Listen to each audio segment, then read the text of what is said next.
Salam alaikum. Alaikum assalam. How's my little brother? Good.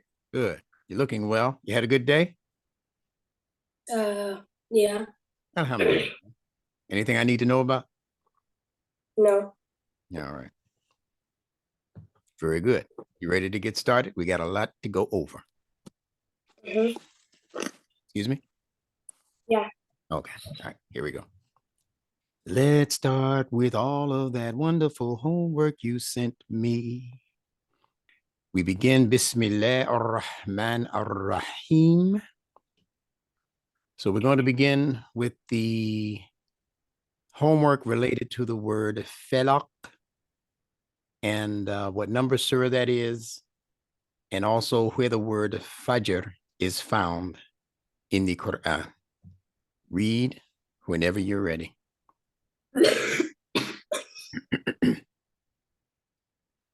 113 is a surah number for Falaq, and Fajr is a surah. 29 is the surah number for Al-Fajr, and verse 1 is where the word is found. Is that 29 or 89? 89. Okay. All right. So very good. Very good. Very good. So I want you to write down as your homework, what is the difference between Falaq and Fajr? Both of them are talking about the beginning of a new day, but I want you to tell me what the difference is between the new day called the Fajr and the new day called the Falaq. Is one the evening, the other one is the dawn? No, they're both the very beginnings of the new day. But I want you to tell me from your study, and you have to ask people about it. And if they don't know, then ask them to help you look it up, and then come back next week with the answer to what is the difference between Falaq and Fajr. Now I'm gonna do a little brain teaser with you, okay? If you look at the letters in Falaq, tell me what the consonants are. The word? Yeah, in the word Falaq, what are the three consonants? Not the vowels, but the consonants. F, L, FLQ? Yeah, exactly. Exactly. Okay. Now I'm going to give you a little brain teaser. You ready for? I know you're ready. You're always ready for it. Now, do you see the letter F also in the word Fajr? Mm-hmm. So what are the other consonants in the word Fajr? F, JR. Very good. Very good. Okay. Now, I might not have discussed this next part with you, but I want you to figure it out anyway. And whatever it is you don't know, I'm going to explain to you, and then you'll be good to go. All right. So again, you see the letter F in both words, right? Oh, well, yeah. Okay. That's the letter Fa. Say it. Fa. Right. All right. Okay. So let's get that out of the way. Push that to the side. Now, in the word Falaq, what two consonants are left? LQ. Very good. Okay. Now, did I ever discuss with you what other letter matches the letter L in the Arabic language and in any language, actually? I don't think so. I don't think you've gone over that with me. Okay. So I'm going to give you a little brief sneak peek into that letter. It's the letter Ra, the R sound. Do you want to know why they are interchangeable? Yeah. Okay. Don't worry about writing all of this down. You're going to get this as we continue to go through the alphabet. The reason why the letter Lam, and I want you to say that slowly in your mouth. Lam. Lamb. Okay. Where does your tongue start out? L. In your mouth. Where is it when it starts? On your it's on your palate. That's right. Right? Good. All right. Now I want you to say the letter R and roll it like I just did. Brr. Yeah. Do it again. Drrr, That makes me laugh. So do it one more time. drrr. All right. Now, can you feel where your tongue is going when you have to say? Just hold it there and tell me where your tongue is in your mouth. Drrr. It's still at your palate, just vibrating. Beautiful. Beautiful. So that's the reason why the letters R and L are interchangeable, because both of them have to be pronounced by your tongue touching the top of your mouth, the palate. Okay. Now, let me tell you what the difference is between the two. I'm going to drop something heavy on you. Don't share it with your teachers because they'll get jealous of your knowledge. Okay. If I say L, you feel your tongue stuck to the top of your mouth? Mm-hmm. That's called magnetism. You ever work with a magnet? Mm-hmm. And you see how the piece of steel gets stuck to the magnet? Mm-hmm. Well, that's what Allah is letting your tongue do at the top of the palate. So say L again slowly. L. Can you feel the magnetism up there? It's kind of stuck there until you move it, right? Mm-hmm. Say it again. L. All right. Now say R. R. Okay, so it's not stuck there anymore. It's rotating, like you said, right? It's rotating. You know what does that in creation? Rotates Yeah. like anything. Yeah, well, one of the forces in nature. The sun rotates around the earth. That's right. And you know what they call the sun? They call the sun the electric sun. So R is electric. L is magnetic. And this entire universe is called electromagnetic. Did you know that? The entire universe is called by the scientists electromagnetic, because those are the two major forces that Allah uses to keep all of this stuff in check and continuously operating. Electromagnetism, even your body is electromagnetic. And I'm sure that you might have rubbed your feet on the rug, your bare feet on the rug, and then touched something, and you got a shock. You ever do that? Probably And not. I Yeah. Oh, you should try that. Well, if you have you have to have a rug, like a shag rug or something to do that. But you would rub your feet on the rug, and then you just touch a steel object or a metal object, and because your body carries electricity. So just that's just for your own information. All right. Mhm. All right. Let's go forward. So R and L are interchangeable. So there's an F in Felak, there's an F in Fajr. There's a Q in Felak, and there's an R, which interchanges with L in Fajr. Now, what's the letters that are left in both words? There's one consonant left that we haven't discussed yet in both of those words. What is that? J. Yeah, that's in Fajr. Okay. And what about in Felak? Q. Q. All right.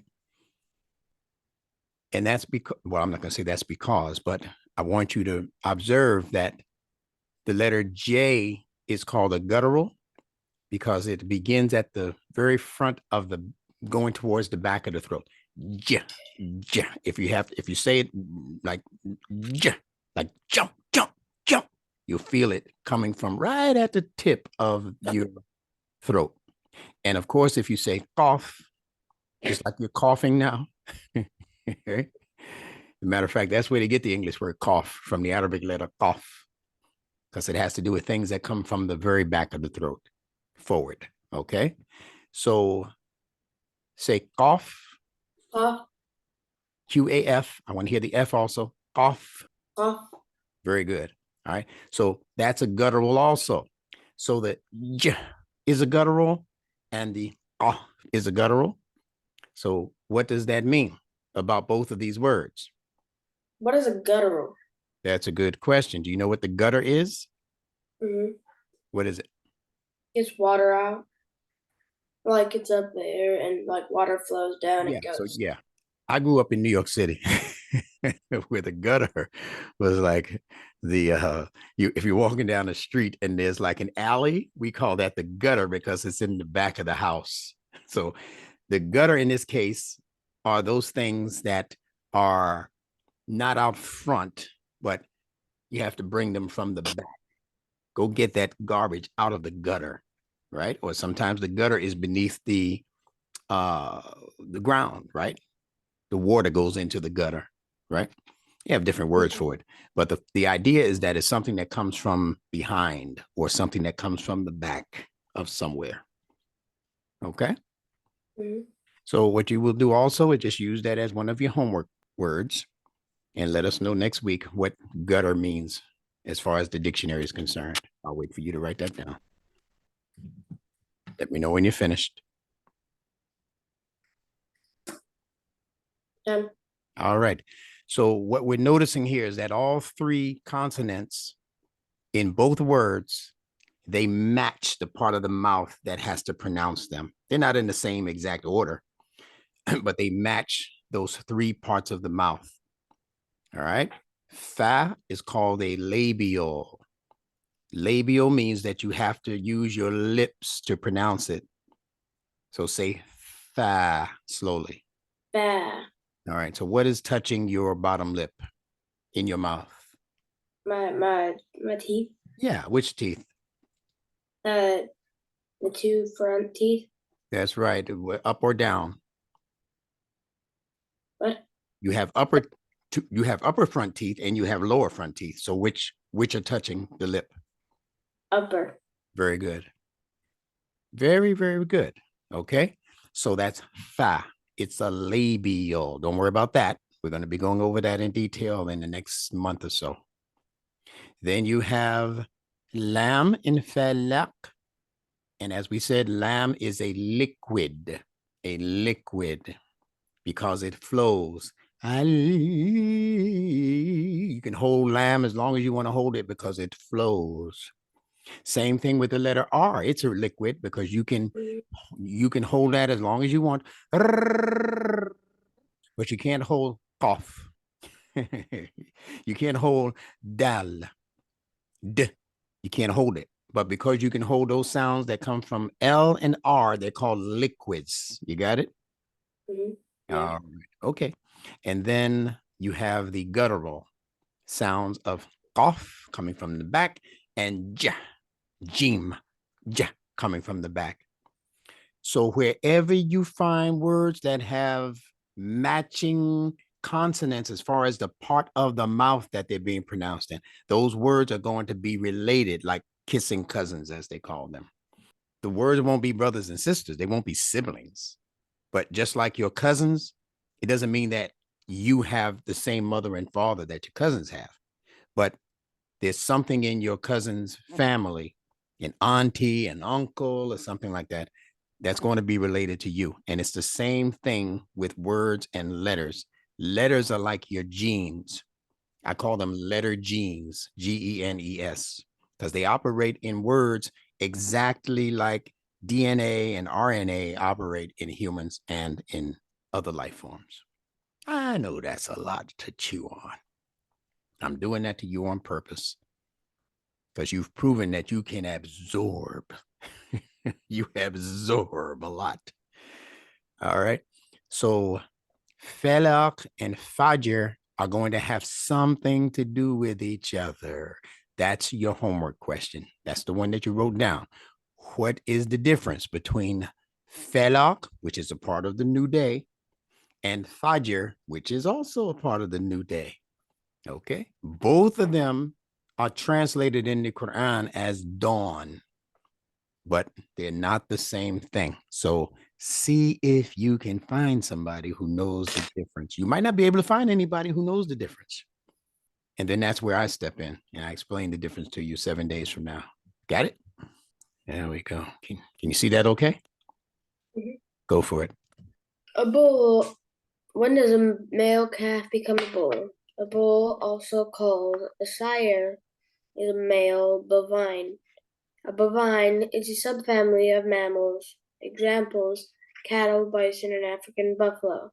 that is at least 2 years old, used for breeding purposes. Bulls are usually not used for meat. Information retrieved from SturdyBarn.com. Oh, you're thorough, man. You got references and stuff. You're thorough. I like that. I like that you gave the reference. I know where to go find that information if I want to check it. That's good. Studybarn.com. That's wonderful. All right. So we know that a male calf becomes a bull at 2 years old. Am I correct? Mm-hmm. Okay, very good. That's all I wanted you to know because the male calf is basically the same as the female calf, only because they share the same name, calf. So you have to ask somebody who's raising calf or calves, as they call them, calves, what gender is this calf? It can be male calf, like you just said, or it can be a female calf. Now, when does it become something else? We know it's at 2 years old, but what happens at 2 years old?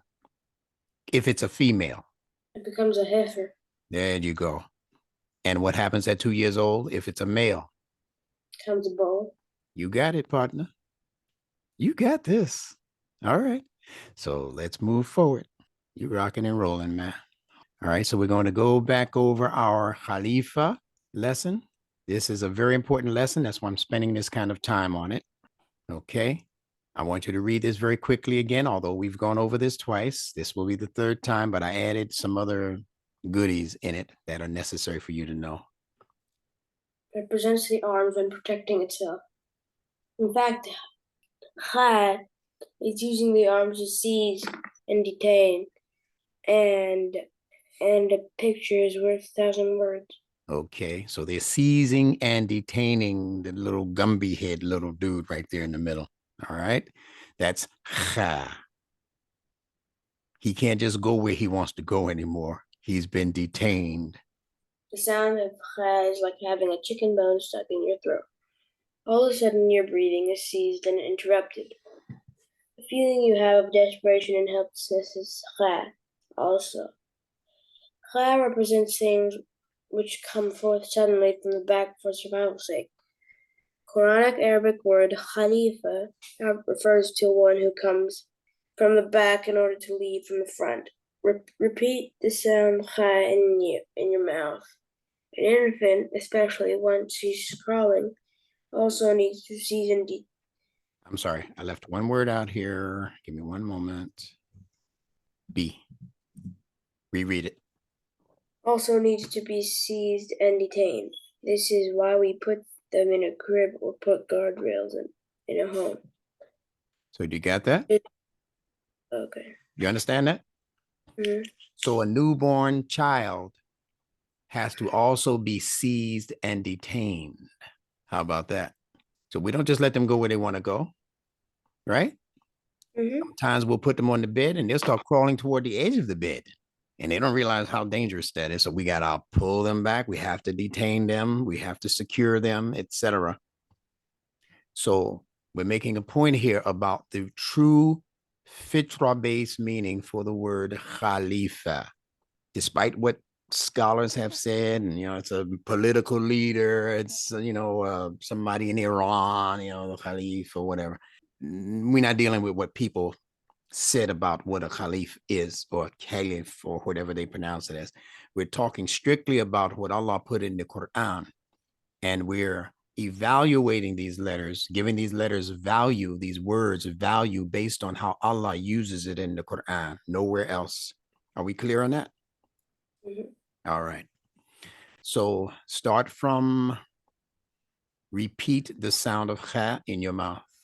Repeat the sound of Kha in your mouth. Right, so An say it about 4 or 5 times right now. Kha, Mm-hmm. Kha, Kha, Kha, Kha, Kha. Very good. Very good. Okay. Continue. An infant, especially once she starts crawling, she also needs to be seized and detained. This Mm-hmm. is why we put them in a crib or put up guardrails in the home. Very good. Continue.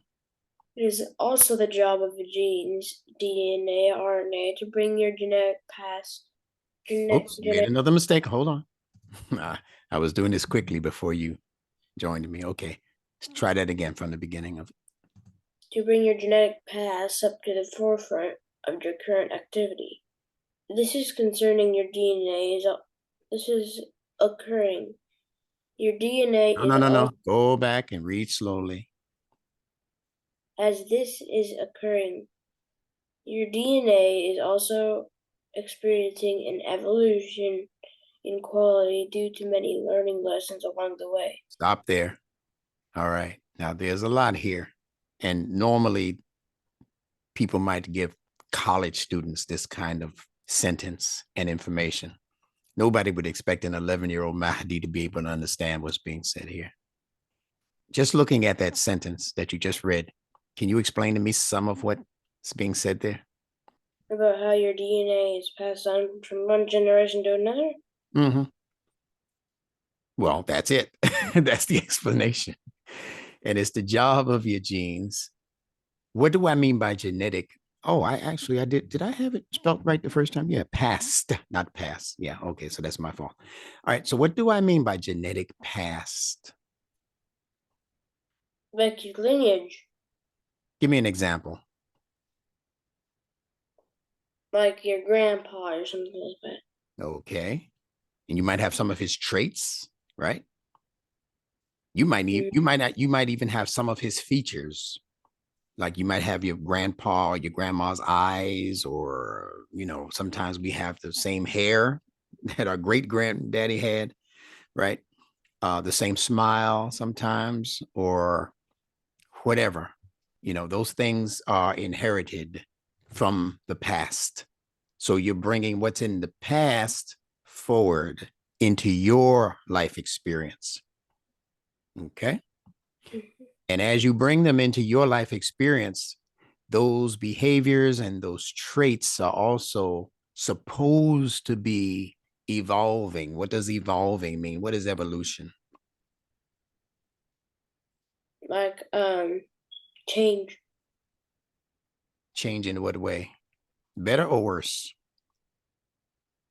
Maybe both. Okay. Evolution is change for the better. There's another word that they don't teach you in school called devolution. No, I know that. Yeah. Okay. So that's when stuff starts to go backward. All right. So if you have a person who's born into the world and they start jumping around like a monkey or acting silly, or they act like they don't have any sense and don't want any sense, that's not evolution going forward. That's devolution going backwards. You got it? Mm-hmm. I'm going to show you a little trick in this word.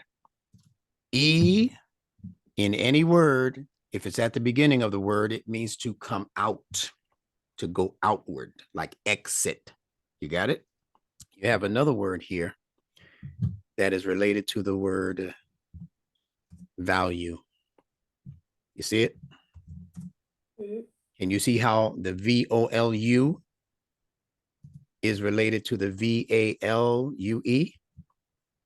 So evolution or evolution, if E means to go out, what does evolution mean about the value? What is it saying about value? About how evolution is valuable. Yeah.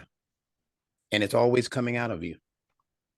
If you're got if you have traits like when you go to if you're dependent on like when if the climate is very cold in your area or the climate is very warm in your area, when you go to a cold place, if you don't evolve to have a trait to be able to withstand the cold, you might die. This is true. So so the climate and you're becoming used to the climate is increasing the value in you for being able to manage that climate. If you can manage that climate, your value has increased. Does that make sense? Yeah. Yeah, your value has increased if you can manage the climate. If you can't, then you become devalued. devolution, devolution, it's also pronounced. And those are like college level concepts. So I'm not sure you're really understanding what I'm saying. Are you? And Huh? I understand Well, if you understand it, you can explain that back to me. about the The difference between evolution and devolution and value. evol- evolution. When you de-evolve, a trait goes away, or something bad evolves. So, like, let's just say an animal. So this animal is fast and it's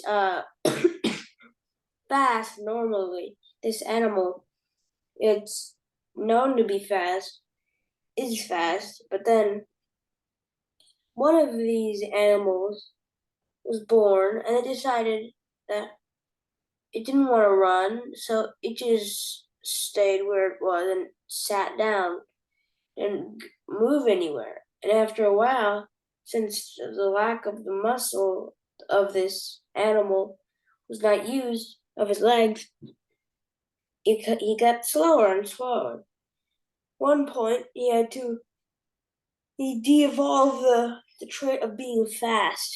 So that's when he had to evolve the trait of something else to survive. Because if you're slow and you can't run from whatever else is bigger than you, I don't know, you might die or something. I don't know. So it decided to grow. It decided to evolve. What's spikes? I don't know.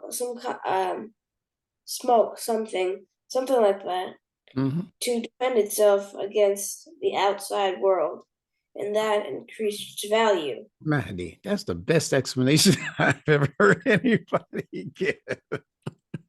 I gotta tell you, I'm not just saying that.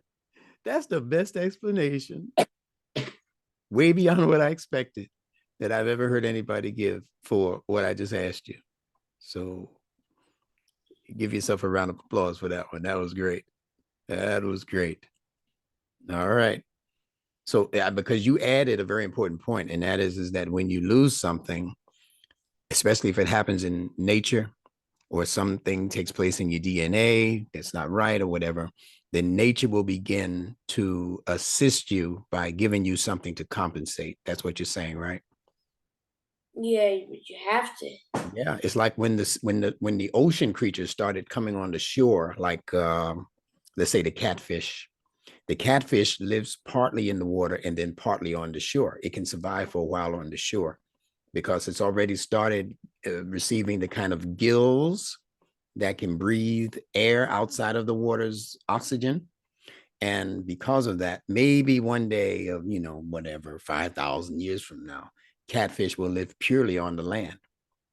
Many creatures began in the sea and eventually made it to the land, and then they had to evolve, right? New tools or new apparatus, they call it, for surviving on the land and not having to survive in the water.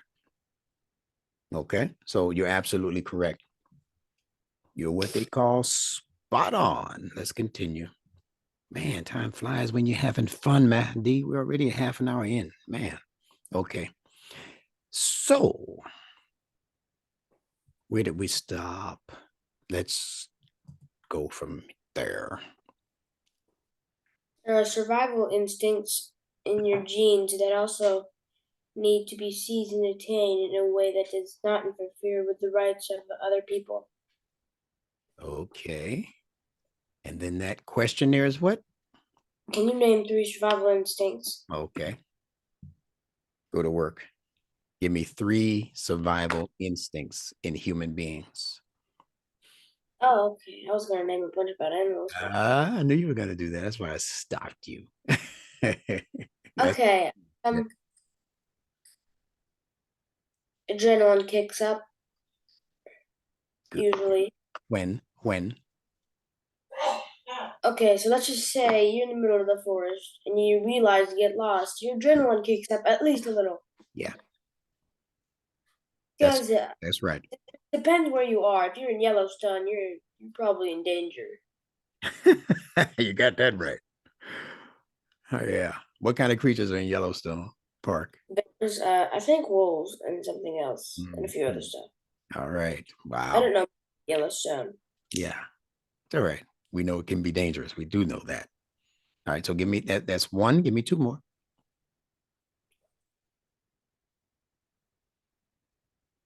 We we most likely will find we most likely will try to find help. Okay. Give me what that is as an instinct. Okay, never mind. That's not an instinct. Let's say um when somebody goes to punch you, like when you're aware that somebody's about to punch you, you will immediately try to you know uh what's it block or something, try to That's protect right. yourself. That's right. So self protection is an instinct in every creature. Actually, even a little bird, if you come at him wrong, he'll try to peck your throat. He'll try to fly right into your throat in order to get you away from harming him. A little bird, a little bitty bird will do that. So yeah, absolutely right. Even a newborn python, if he bites you, you'll die if you don't get help. He just, Python, they're not poisonous though. I'm sorry, which ones are poisonous? The king cobra. The king cobra. Then let's say a newborn king cobra just popped out the shell, right? And here name an animal that might want to eat him. Mongoose. A mongoose. Okay, so let's say a mongoose is right there and he's out of the egg, and the mongoose says, "Hey, this is going to be a tasty treat." And the mongoose, he checks his watch and he sees that it's lunchtime, right? Right. So he goes up to and tries to snatch that snake, and that snake puts that he's got two little fangs. He's born with them in his mouth, and he catches that mongoose. The mongoose will die as dead as a doornail. Some of these mongooses actually get these mongooses. They've developed a way to catch some of these king cobras. So if they Mm-hmm. get lucky, they can get one or two. And if he gets unlucky and that king cobra baby gets, I don't know, they call him a prince cobra. I don't know what they, but if he catches him wrong and he gets those two fangs in him, the poison in his fangs is just as lethal as if the mother snake had bit him or the father snake had bit him.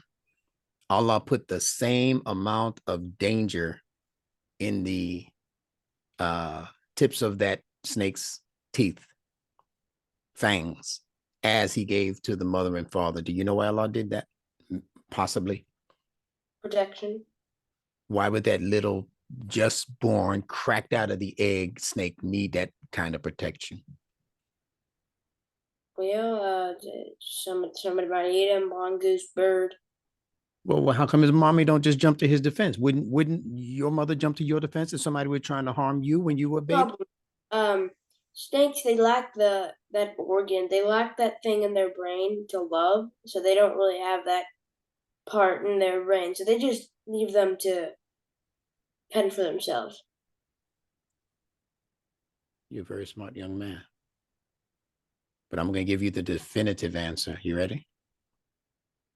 It's because the mother snake doesn't need to be there when that baby snake comes out of the egg. Now, how come the mother snake doesn't need to be there when her baby is being born out of that egg? Poison. No. How come the mother doesn't need to be there when the baby? All right.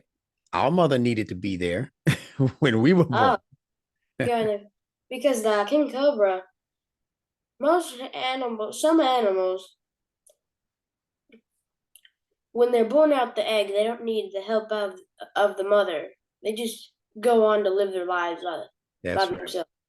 Now, why is that? What is it that they do not need from their mother that humans and animals need from their mother Care, in the form of? like milk and like protection, What's that first word you said? milk. Yeah, they need to be fed by the mother, the mammals. But the reptiles do not need to be fed by their mothers. So that's why mother doesn't have to be there. But because mother doesn't have to be there, perchance, if she's not there when that eggshell cracks and there's an enemy there, Allah gave that little bitty snake the same lethal poison in his fangs to be able to defend himself or herself. And that's the balance of nature.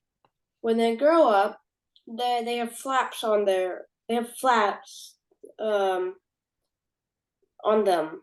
It's if I could show you a picture, it'd be a lot better. But Mm-hmm. these flap look like eyes.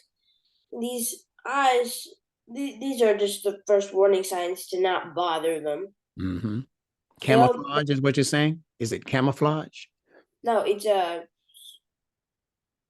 I mean, if another animal is looking, does the uh, other animal think that those might be eyes looking at him? yeah, and it's also a warning. I am poisonous. Some animals have this thing where they're very, very, very colorful. It's also it's a warning telling them, "Do not touch me. Got you. I am poisonous." And that's mercy from Allah to those other animals, right? Because they want to live too. Man, yeah, boy, I'm going to let you have your own podcast one day. It's going to be the Mahdi hour. And I'm going to get you to teach a whole lot of other people your age and older because you have a very good way of describing nature and what nature does. I'm enjoying it. All right, I let's can't remember what else those flaps were used. There's something else. yeah. So maybe you can do some research into that. I don't know what you would type in to find that, but see if you can find. It's not a homework assignment, but just see it on your own if you can find it, and then send it to me. I'm interested in that. It was And if you also can, used. hmm? I think it was used for hunting. Okay, that's possible. And I know there are other animals that look like leaves on a tree and that kind of thing. So they're kind of like camouflage or the way a reptile's skin looks. Sometimes it can blend right in with the logs, right? In the forest or blend right in with the foliage and stuff like that. So that's how Allah allows creatures to defend themselves and to live to see another day. And that's a beautiful thing. Some people say nature is cruel, but I don't think so. When you look at um the balances in nature, and also, if some creatures become too numerous, they upset the balance in nature. So Allah allows some creatures to hunt and to eat and to do other things to keep the numbers of those creatures down so that you don't have an overpopulation of those creatures. Have you heard about that or read about that? Mm-hmm. Yeah. Oh yeah. So what was it? I don't remember. It was somewhere in America or something.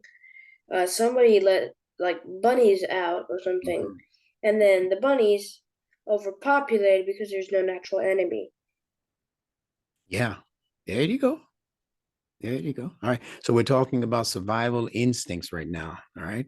So as you said, there are survival instincts. One moment. Get rid of I could some. name so many. Huh? I could name so many Well, give me some more survival instincts. of humans. Yeah. Let's stay with humans for a minute, and then I'll let you go to other creatures. Oh yeah, I have so many. And they're basically the same instincts. So if you give me one, it's probably going to apply to other creatures also. You're overlooking one very obvious one that's a survival instinct in all creatures. That if they don't do this or get this, they die. Oh, you mean like food and water? Trying to find Yeah, food. yeah. What makes us Like that. thirsty are our instincts. If you've already eaten and you just got out like I don't know a restaurant and you just drank up and everything, that's not going to be the first thing on your mind. No, it's not going to be. But the reason you stop eating and drinking is because it's going to be detrimental to your survival. You could eat so much that you kill yourself with a knife and fork. So even stopping eating is an instinct, just like the newborn baby, right? You feed the baby milk or mother breastfeeds the child, there's a point where the child will not open his mouth when the mother puts her breast in his mouth or when she puts the nipple, the bottle in his mouth.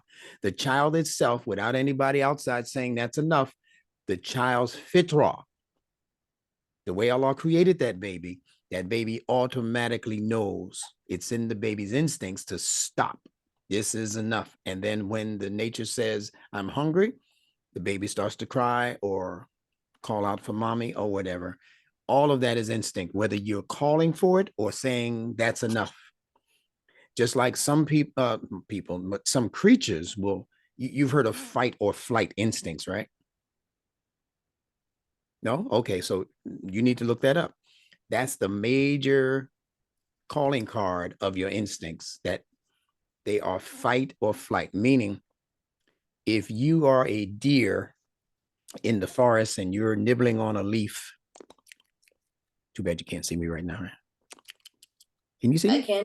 Oh, okay. Yeah. So you're nibbling on the leaf. I can't see me, but you're nibbling on the leaf. And you know how deers do. Deers will be nibbling, and then if they hear something, what do their ear? What do their ears do? Oh, they do. No, they switch. Their Yeah. ears switch Yeah. first if it's very, very, very, very, if it's a very, very, very light noise. But Yeah. then once it gets like, Yeah.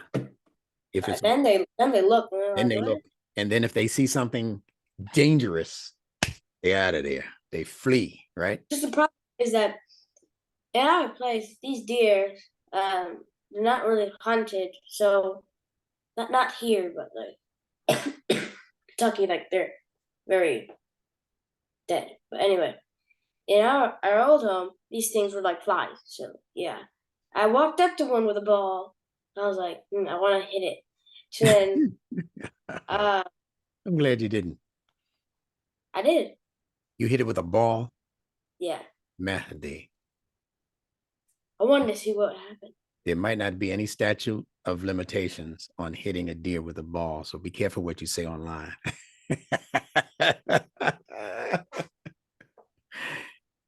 That's terrible. Why would you hit a deer with a ball? It What did was a that deer soft. do to you? No, Huh? not softball. I meant like it was like a deflated ball. Oh, okay. Just a softball. Okay. Like deers playing with each other. I get it. But now what So would happen? I'm like, Well, I want to guess what would happen if I could get up close because I didn't. A guy got killed because the deer attacked, and I was like, that's very unusual. So well, then, it's not unusual when you understand how big a deer can be. yeah, like, but this guy was hunting, And hunting with a gun. yeah, It was with a shotgun, and he missed. I don't know how you do that. But, well, he was nervous, but that proves my point about fight or flight. An no, animal, like an you only do. animal, listen carefully. An animal will engage you if its instincts tell you that, or tells it that it might be able to defeat you.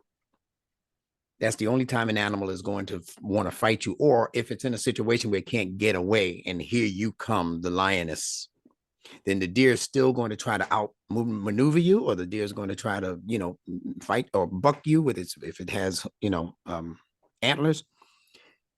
But if it sees a way that it can get away, then it's going to try to flee. So that's fight or flight, fight or flee.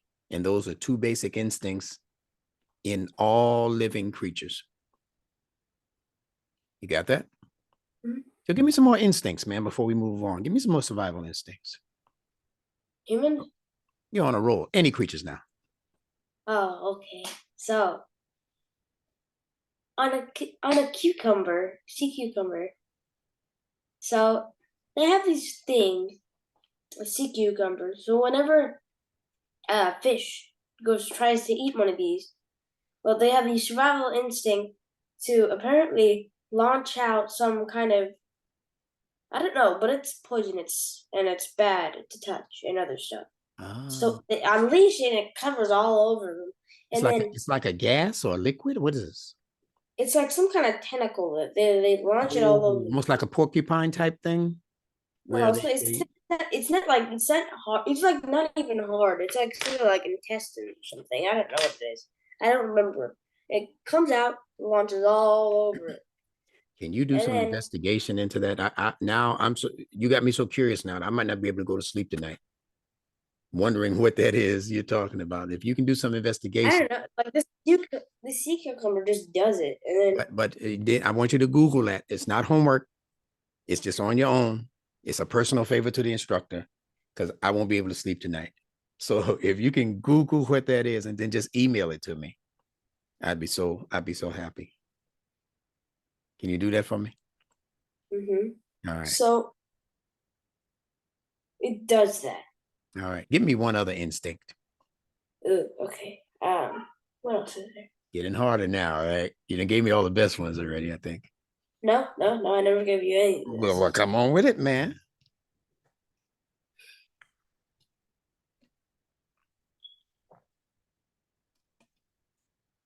What is it? What was that thing called? I don't know. What did it do? What was that thing? Huh, okay. Survival instinct. How about a fish? About what's it? What are these things called? Clownfish. These clownfish. Some of these clownfish. Mm-hmm. So you know, some of these clownfish. Some of these things. I think sea anemones, and well, they live in them. They evolved the trait to live in these things. Mm-hmm. You might say, what's so dangerous about living in these things? Well, the thing is that these sea anemones, they have like this thing called, they have like these tentacles and stuff, and well, they're like dangerous, and like if you when a fish gets touched by this, it's either poison. Yeah, it's probably poison. It's poisonous, so then then fish touches it and it sort of like has a seizure and dies or something. Okay. Yeah. It's So really quick. now It's explain how that is an instinct usually as most. opposed to it just being its security system or its defense system. So I'm guess the clownfish would go out to eat and stuff, and then or find something to eat. Mm-hmm. You know what is it? It it has the yeah, it gets food from the sea anemone or something. Mm-hmm. So the clownfish is a survival instinct because it knows that this thing can protect it if it you know is friends with it. So then it gets that. So then so most of these clownfish live in sea anemones. They don't live anywhere else. They just Mm-hmm. live in these. So they most of them, as soon as they're born, they won't live with the mom and dad and stuff at the sea anemone. So they leave and find another, and then yeah, it sort of becomes a survival instinct. Okay. Now I'm going to ask you a very simple question. You ready? Mm-hmm. If someone slaps me in the face and that slap hits my eye, what happens to my eye? Oh, it gets hurt, and you go. What happens to my actual eye physically? Gets red, What else? starts crying. Yeah. Tears. And what else can happen if they hit me hard enough in my eye? You could go black for a few Yeah. minutes. Yeah. Or it can swell. I can get a swollen eye, right? Mm-hmm. They can slap me or maybe they might punch me. I'm going to get a swollen eye. It might get black. They call it a black eye. It might turn red and purple and all of that, right? Why is it Mm-hmm. doing all of that? Uh, because it needs because the blood is going into that part of the where it got hit. Right. And what is the blood doing? What is Allah commanding the blood to do for you? Trying Why to does the eye turn all ugly and dark and maybe close up and all of that? What's trying to the heal. There you go. Perfect answer. Perfect answer. That's the way Allah has of healing the wound and the blow. And sometimes it has to get worse before it gets better. You understand? Mm-hmm. And that's just human life. Sometimes life has to get a little worse. Sometimes people lose their homes, their money, their spouse. Sometimes we lose children. One of my children, died last year, or actually this year. March. He was in a car crash. I don't know if you heard about that, but these things happen. So sometimes life has to get worse. But I have to admit that my personal life is actually a lot better since he has been deceased, because Allah knows how to balance it out. Sometimes you lose something and then Allah gives you, like we just had a brand new granddaughter like last week. You see what I'm saying? So, okay, we lost a family member, but Allah gave us a brand new family member. And that's how Allah balances out the scales, called life. Sometimes you lose a friend at school, somebody you've been friends with for years, and then all of a sudden, you change grades and there's a new friend, right? And wow, you forget about your old friend sometimes because of that new friend. So that's how Allah has, that's the way Allah has of balancing out the scales, called life. Okay, we got to move along. We only got about 5 minutes left. Let's do this. All right. So, can you name 3 survival instincts? Okay. So, I want that to be one of your homework questions. I want you to bring me 10 things related to your instincts. They don't have to, I'm not going to call them survival instincts. I'm just going to say instincts. Just look up the word instinct and tell me what instincts are. Oh, if you only gave me this assignment earlier, I could have grabbed my science book and I would have been able to tell you. Well, you have a whole week to do this. This is for next time. So, what is an instinct? Yeah. What are instincts?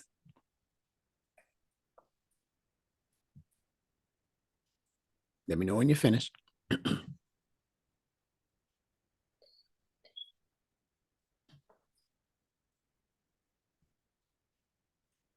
Got it? Yep. All right. So we're going to touch just very briefly, very lightly on that second letter again. Now, remember, we went over these letters already 2 weeks in a row.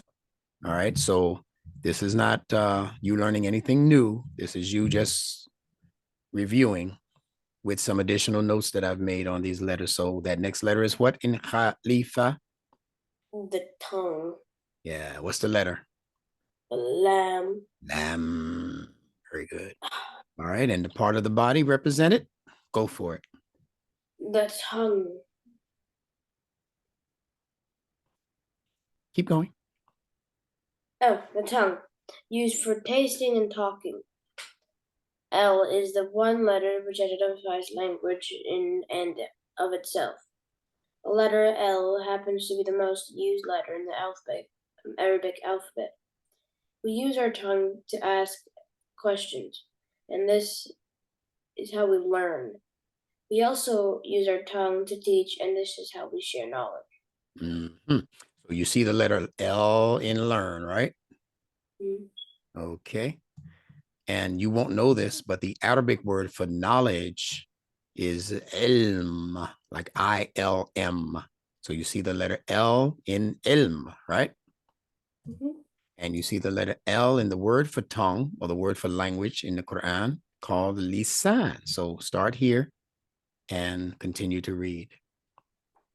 In Arabic, the word for tongue is lisan, and the tongue is a major tool of communication. The Arabic word law means speak. The tongue pulls in information by questioning and pushes out information by speaking and teaching. Stop there for a second. The tongue pulls in information by questioning. Yeah, if I ask you a question and you answer me, I'm pulling the answer out of you, so to speak. Can you envision that? Can you see that in your head? Mm-hmm. Every time I ask a question, I'm pulling something out of you. If a person gets arrested and they bring them to the police station and they start questioning that person, then they're trying to pull out evidence that this person either committed this crime or this person could very well be innocent. But they won't know until they pull out answers. You got it? And if they're trying to convince him that I know you did this crime, they're trying to put something in that person. They're pushing their ideas into the person. So the push and pull thing operates exactly like the letter lam. You got it? Mm-hmm. And we'll talk more about lamb later on because it's really like the hook that the shepherd uses in the field to get his sheep and to keep his sheep safe. So what does that staff look like, or that shepherd's hook? What does it look like? Just a stick with a curve on the end. Exactly. And that's exactly what the Arabic letter lam looks like. I don't think I put it up here, did I? No, I didn't. But I'll show you next week. That's what the letter lam looks like a candy cane, right? A hook. So if I take the hook end in my hand, if I'm a shepherd and I take the hook end and I point the straight end toward my sheep, or I go up to my sheep and I start pushing the sheep with my straight end, not hard, not to hurt him, but just kind of pushing on. I'm trying to get him to go in a particular direction, right? Now, if that sheep starts going in the wrong direction, what end of the hook am I going to use then? The hook. Yeah. And I'm going to hook him around the neck and I'm going to pull him out of danger, right? So that one tool, the shepherd's hook, is used for two different reasons. It's used to push, they call it goading, Goad, goad. I'm using it to push the sheep in the direction that I want him to go in. And if there's one that's straying, all right, then I'm going to hold the straight end in my hand, and then I'm going to hook the sheep by the neck so he won't go in the direction of the wolves and the hyenas and those people, right? So I'm using it for two different reasons. Now, the letter lam, because it represents communication, these are the two major ways that human beings communicate their messages. You're going to either communicate to send people in the right direction, straight in, goading, encouraging, right? Or you're going to use communication, hopefully, to pull people who are going in the wrong direction, to pull them out of that direction so that you can get them again going in the right direction. Now, explain to me what I just explained to you, and we'll be finished. About the people pulling them in the right direction and stuff. Yeah, about how that tool, that hook, is used. You use the hook to pull people going in the wrong direction to come to where you are, and then you use the stick end of the stick to push them in the right direction. That's right. Now, the only way that changes, Mahdi, is if the person who has the stick has bad intentions. Because if I'm a dope dealer, if I'm a drug dealer, I could get you hooked. You ever hear them use that? Hooked on drugs, right? So that way, if I hook you with my drugs and start pulling at you to come where I am, then I'm hooking you on the wrong thing. I'm not trying to save you from something. I'm actually not allowing you to go in the right direction. And I'm hooking you on something that's going to hurt you. Or I'm going to take the straight end if I'm a bad person, if I have bad intentions, if I'm an evil person, if I don't like people and I want to destroy people's lives, then I'm going to take that same idea, the straight end, and I'm going to point straight and I'm going to say, go that way. But that way is going to be off of a cliff. All right. So we don't, so holding that lam, that letter, that lam is that's why it's the most used letter in the Arabic alphabet. And it's the most used letter in the Quran. Allah uses the letter lam more than any other letter in all of the words that are in the Quran, because lam has to do with teaching and learning. Teaching and learning. And you have to make sure that you're teaching the right thing, and you have to make sure that the people you're teaching are learning the right thing. So if I'm teaching something evil, or teaching something that's going to manipulate you, I'm teaching the wrong thing, but I'm still teaching. If you are learning something you ain't got no business knowing, then I'm giving you information and you're learning from that information, but you're learning the wrong thing. So that's why you, me, and everybody who's trying to be educated and trying to learn new things, we have to make the decision to learn the right thing and not the wrong thing. You're going to learn no matter what it is, but your decision, nobody can make it for you. Your mother, your dad, nobody, your uncle, nobody, your cousins, your teacher, nobody can make that decision for you as to whether or not you want to learn the right things. Because once you get put out into the world, you start going to school like you're doing and all that, then all kinds of voices are going to be in your head. Come with me, do this after school. Let's do that. Let's beat up Joey. Let's do this. Go get a girlfriend. She likes you. See, all that stuff is going to be in your all around you, and your mother's not there to help you make a decision. Your dad is not there. Instructor Bilal is not there to say, don't do that, right? You have to be the one. Let me talk to the camera right to you. You, Mahdi, have to be the one to say, I ain't doing that. Or, hey, yeah, I want more of that because that's good for me. That's your decision. What did I just say to you? But okay. So Let's see how good I you are. Let's see how good you are. Go ahead. so you want me to explain like everything about good decision, bad decision? I want you to explain anything that pops into your brain. So you when you when you're in what's it like say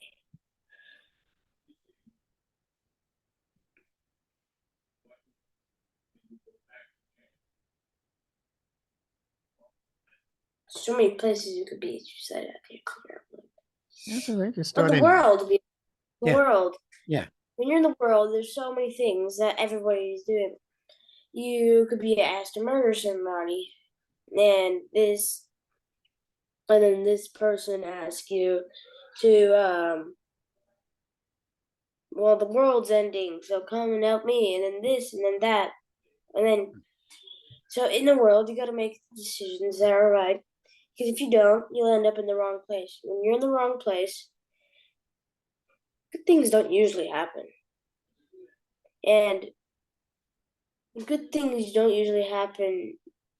Your life doesn't last too long, and also you want to have a full, happy life, and when you die, you want to have a peaceful death. You don't want to, die in the most pain you've ever been. Mm. And what else?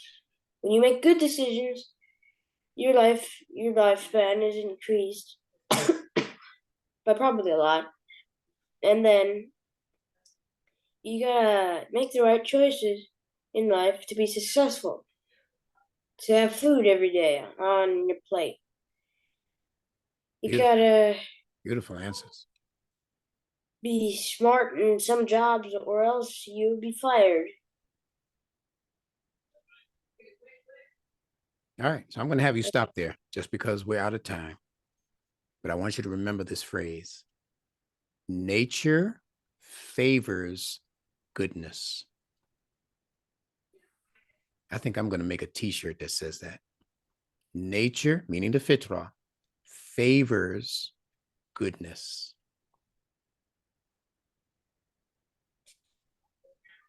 Got that?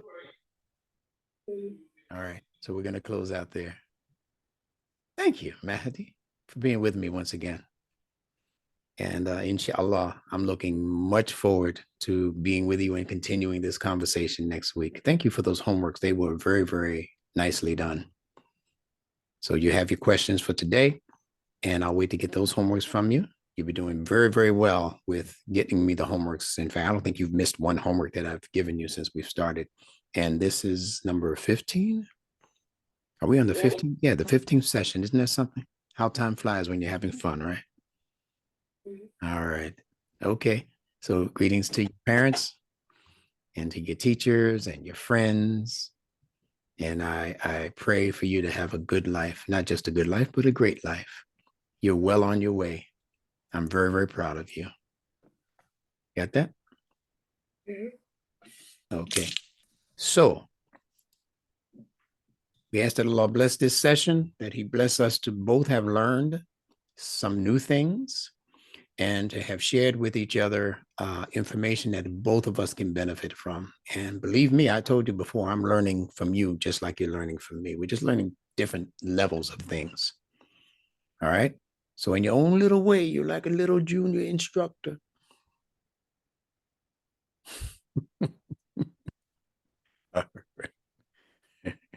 You and your faces. All right. Anything you need to say before we close out? No. Anything you want to say to your YouTube audience? Um, You have a lot of admirers out there. make good decisions. All right. All right. That's enough.